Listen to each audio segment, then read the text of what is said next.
আমাদেরকে কি খাওয়াবে? মুখে খালি খাওয়া আর খাওয়া, কেবলই তো বের হলাম, খাবারটা তো খুঁজতে দিবি আমাকে।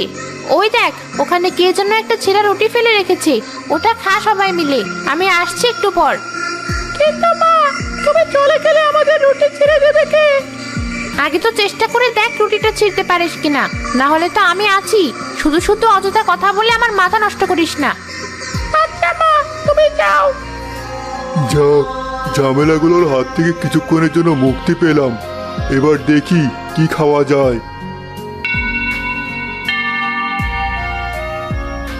কিরে চিকি, কোথায় যাচ্ছিস? আজ তোর বাচ্চাগুলোকে সাথে আনিস নি আমার কাছে দাবার খাওয়ার ভয়ে? তুই বুঝি প্রতিদিনই আমাদেরকে দাবরাস? কেন এত তাড়াতাড়ি আমাদেরকে ভুলে গেলি? অসুবিধা নেই, তোকে এখনই মনে করিয়ে দিচ্ছি। আজ নিজে এত কষ্ট করে দাবার খেতে এসেছিস যেহেতু, প্রতিদিন তো আমি তোদেরকে কষ্ট করে খুঁজে বের করে দাবরাই। আচ্ছা আয়।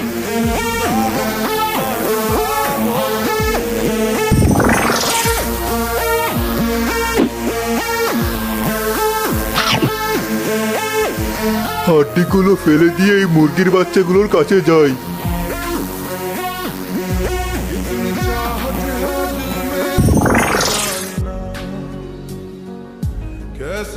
মা, তুমি এসেছো। আমরা অনেক চেষ্টা করে রুটিটা ছিঁড়তে পারিনি। সামান্য এটুকু কাজও হয় না তোদের দ্বারা। শোন, আমি ছিঁড়ে দিচ্ছি। মা, তোমার মুখে লাল লাল ওগুলো কি? রাস্তায় একটা টমেটো পড়ে পেয়েছিলাম, ওটা খেয়েছি। আমাদেরকে না দিয়ে তুমি একাই খেয়ে ফেললে কেন? সবকিছু তোদেরকে দিয়ে খেতে হবে কেন? আমার যা মন চায় আমি তাই খাবো। বেশি কথা বলবি তো এই রুটিটাও খেয়ে ফেলবো আমি, তোদেরকে না খাইয়ে মারবো। মা, ওর ভুল হয়ে গেছে, তুমি ওকে ক্ষমা করে দাও।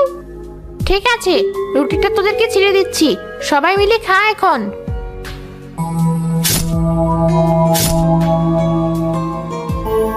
মা, তুমি এত সুন্দর করে রুটিটা ছিঁড়লে কিভাবে?